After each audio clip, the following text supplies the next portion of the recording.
सबको नमस्कार।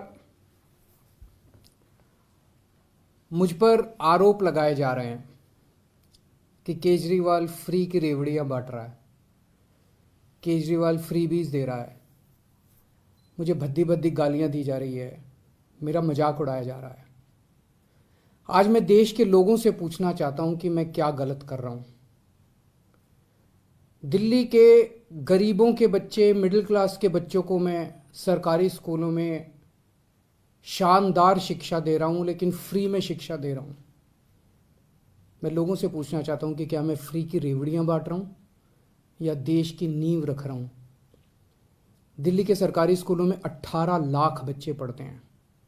इन 18 लाख बच्चों का भविष्य अंधकार में था। अभी तक हमारी सरकार बनी थी उसके पहले जैसे देश भर में सरकारी स्कूलों का बेड़ा गर्क है, देश भर में सरकारी स्कूलों की बुरी हालत है, वैसी दिल्ली के सरकारी स्कूलों की हालत थी।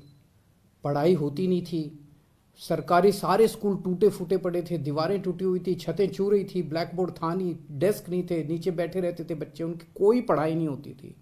18 लाख बच्चों का भविष्य बर्बाद था। आज अगर हमने इन 18 लाख बच्चों का भविष्य अच्छा कर दिया, अगर मैं इन बच्चों को अच्छी शानदार शिक्षा दे रहा हूं लेकिन फ्री में दे रहा हूं, तो मैं क्या गुनाह कर रहा हूं।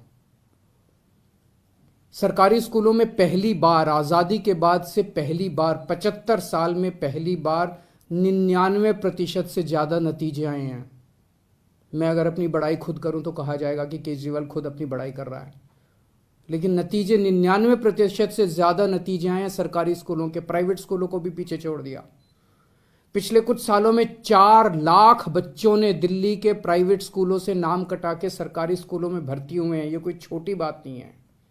आज गरीबों के बच्चे आईआईटी के अंदर कंप्यूटर, मैकेनिकल इंजीनियरिंग की पढ़ाई पढ़ रहे हैं, नीट के पेपर पास करके डॉक्टरी की पढ़ाई पढ़ रहे हैं।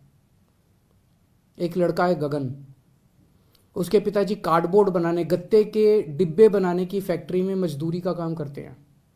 कोरोना में वो नौकरी भी छूट गई, 15,000 रुपये महीने कमाया करते थे। आज गगन का एडमिशन आईआईटी धनबाद में कंप्यूटर इंजीनियरिंग में हुआ है। उससे पूछ के देखिए कि क्या केजरीवाल फ्री की रेवड़ियां बांट रहा है या देश का भविष्य बना रहा है। ऐसे हजारों बच्चे हैं जिनका भविष्य आज सुनहरा किया हम लोगों ने। यह काम 1947 में हो जाना चाहिए था, यह काम 1950 में हो जाना चाहिए था, जो आज हम कर रहे हैं। आज हम लोग देश की नींव रख रहे हैं। ये रेवड़ी नहीं है, ये देश की नींव के में एक एक ईंट रख रहे हैं हम लोग। आज दिल्ली के सरकारी अस्पताल हमने शानदार कर दिए। दिल्ली में शानदार मोहल्ला क्लिनिक बना दिए जिनकी चर्चा पूरी दुनिया में हो रही है। पूरी दुनिया के अंदर दिल्ली एक वो चुनिंदा शहर है जहां पे दिल्ली की 2 करोड़ जनसंख्या, एक एक आदमी का इलाज मुफ्त है। एक एक आदमी का, 2 करोड़ लोग रहते हैं दिल्ली में, एक एक आदमी का इलाज मुफ्त है, चाहे वो गरीब हो चाहे अमीर हो। हम ये नहीं पूछते कि कौन सी जात का है, कौन सी धर्म का है, अमीर है, गरीब है, आदमी है, औरत है, छोटा है, बड़ा है, जो भी आदमी है हर एक का इलाज मुफ्त है। 30 लाख, 40 लाख, 50 लाख रुपए का भी अगर उसका ऑपरेशन का खर्चा आएगा, उसकी सारी दवाइयां, उसके सारे टेस्ट, उसके सारे डायग्नोस्टिक्स, सब कुछ उसका मुफ्त होता है। सारे मोहल्ला क्लिनिक्स के अंदर उनका इलाज मुफ्त होता है। क्या मैं ये फ्री की रेवड़ियां बांट रहा हूं? आज दिल्ली के अंदर अगर किसी का एक्सीडेंट हो जाए, हमने एक फरिश्ते स्कीम बनाई है, अगर किसी का एक्सीडेंट हो जाए तो उसको हमने कहा है कि उसको नियरेस्ट अस्पताल में ले जाइए। आसपास जो भी अस्पताल हो, चाहे कितना भी महंगा अस्पताल क्यों ना, उसे उठा के ये नहीं सोचना कि उसे नियरेस्ट अस्पताल में ले जाइए। उस आदमी को ठीक करने का सारा खर्चा दिल्ली सरकार देती है। फरिश्ते स्कीम कहते हैं हम इसे। मैं एक आपको उदाहरण देता हूं। विकास सानी साहब हैं, ईस्ट दिल्ली में रहते हैं। अपने घर से निकले मार्केट के लिए, रास्ते में एक्सीडेंट हो गया। भगवान की कृपा थी कि उधर से अंतुल कोहली जी गुजर रहे थे, उन्होंने उनको उठाया और वो उनको अस्पताल ले गए। उस छोटे अस्पताल ने उनको फोर्टिस में रेफर कर दिया क्योंकि चोट बड़ी गहरी थी। फोर्टिस अस्पताल में उनका 5 लाख रुपए का खर्चा आया। सारा खर्चा दिल्ली सरकार ने दिया। 13,000 से ज्यादा लोगों की जान बचा चुके हैं अभी तक हम। इन 13,000 लोगों के परिवार वालों से पूछिए कि क्या केजरीवाल फ्री की रेवड़ियां बांट रहा है या पुण्य का काम कर रहा है, धर्म का काम कर रहा है। आज दिल्ली के एक एक परिवार को हम फ्री बिजली दे रहे हैं, 200 यूनिट बिजली फ्री दे रहे हैं। पंजाब में हमने 300 यूनिट बिजली फ्री देनी चालू की है। ये कहते हैं केजरीवाल फ्री में बिजली क्यों दे रहा है। मैं इनसे पूछना चाहता हूं, तुम्हारे मंत्रियों को कितनी फ्री में बिजली मिलती है? तुम्हारे मंत्रियों को 4-4, 5-5 हजार यूनिट, तुम लोगों को 4-4, 5-5 हजार यूनिट बिजली फ्री मिलती है, तब ठीक है। लेकिन गरीब जनता को अगर मैंने 200 यूनिट, 300 यूनिट बिजली फ्री दे दी तो तुम्हें बड़ी तकलीफ होती है। आज दिल्ली के अंदर हमने फ्री में लोगों को योगा कराना चालू किया। 17,000 लोग दिल्ली में, हम उनको फ्री में टीचर भेजते हैं। रोज सुबह हमारे 500 से ज़्यादा टीचर फ्री में जगह जगह लोगों को योगा कराने जाते हैं। हमने दिल्ली में सबकी दवाइयाँ सब कुछ फ्री कर दिया, टेस्ट फ्री कर दिए, इलाज फ्री कर दिया, लेकिन हमारा मकसद है कि कोई बीमारी नहीं पड़ना चाहिए। उनको योगा सिखाते हैं हम लोग। 17,000 लोगों को हम योगा सिखा रहे हैं, डेली फ्री में योगा टीचर भेज रहे हैं। बताइए क्या गलत कर रहे हैं? आज मैं दिल्ली में हजारों लोगों को फ्री में यात्रा करा चुका, हजारों बुजुर्गों को, लगभग 45,000 से ज़्यादा बुजुर्ग ये तीर्थ यात्रा कर चुके हैं।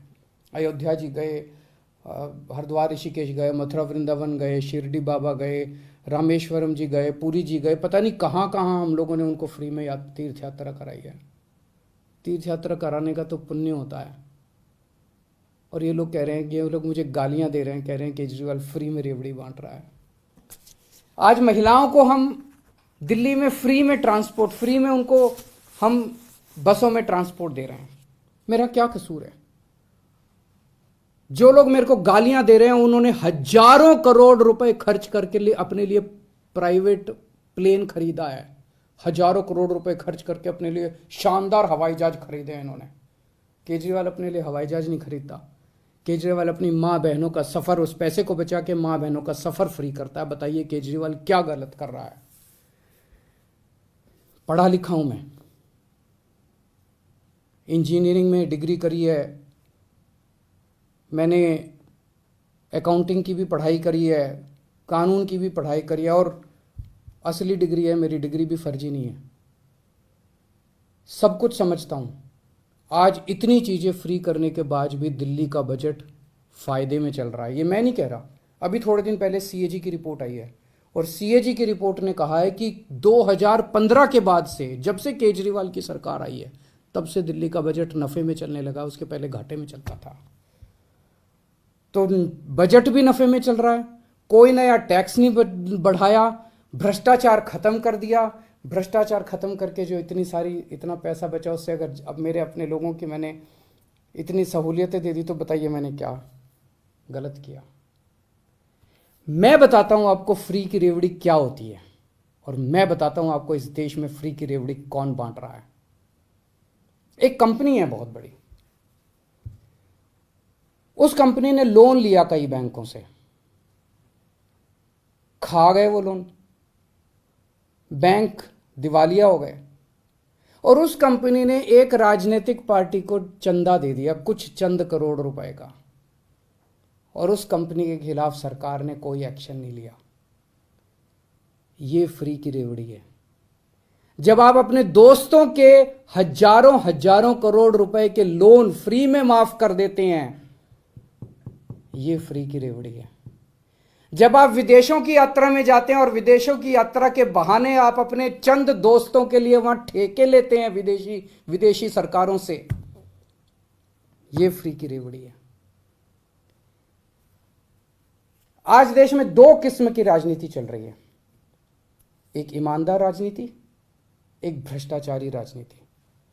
ईमानदार राजनीति वो है जो आज आम आदमी पार्टी कर रही है। हम एक एक चीज में पैसा बचाते हैं, एक एक चीज में पैसा बचाते हैं, और वो पैसा बचा के हम जनता को सारी सुविधाएं दे रहे हैं। और दूसरी है भ्रष्टाचारियों की राजनीति। बड़े बड़े हजारों करोड़ रुपए के ठेके दिए जाते हैं, हजार, ताकि खूब पैसा बनाया जा सके। हजारों करोड़ रुपए के ठेके देते हैं, अपने को देते हैं, अपने दोस्तों को ठेके देते हैं वो सारे, और सारी सुविधाएं अपने मंत्रियों को देते हैं। जनता सुविधा मांगे तो कहते हैं कि नहीं नहीं, ये फ्री भी रेवड़ी बांट रहे हैं। जनता को सुविधाएं नहीं देंगे। जनता को सुविधाएं नहीं देंगे, अपने मंत्रियों को सुविधाएं देते हैं, अपने दोस्तों को ठेके बांटते हैं। ये भ्रष्टाचार की राजनीति है। आज जनता को तय करना है, देश को आज मैं पूछना चाहता हूं, जनता को तय करना है, ईमानदारी की राजनीति चाहिए कि भ्रष्टाचार की राजनीति चाहिए। मैं भारत को नंबर 1 बनाना चाहता हूं। मेरी जिंदगी का एक ही मकसद है, भगवान से एक ही प्रार्थना है कि जब तक मैं जिंदा हूं, मेरे जीते जी मैं भारत को दुनिया का नंबर 1 देश देखना चाहता हूं। 75 साल हो गए आजादी के, 75 साल। 75 सालों में हमारे से पता नहीं कितने देश आगे बढ़ गए, जापान, सिंगापुर, जर्मनी, अब तो बताते हैं बांग्लादेश भी कई चीजों में आगे बढ़ गया। हम पीछे क्यों रह गए भाई? हम आगे क्यों नहीं गए? हम दुनिया का नंबर 1 देश क्यों नहीं बने? हमारे में क्या कमी है? भगवान ने सब कुछ दे रखा है हमें, पहाड़, नदियां, तरह तरह की जड़ी बूटियां, फसलें, समुद्र तट, सब कुछ दे रखा है भगवान ने। भारत के लोग इतने इंटेलिजेंट, फिर भी हम नंबर 1 क्यों नहीं बन रहे? तो हमारा मकसद है दुनिया का नंबर 1 देश बनाना दे भारत को। आज दिल्ली के अंदर मैं फ्री की शिक्षा दे रहा हूं, बच्चों को अच्छी शिक्षा दे रहा हूं, फ्री की शिक्षा दे रहा हूं, लोगों को अच्छा इलाज दे रहा हूं, फ्री का इलाज दे रहा हूं।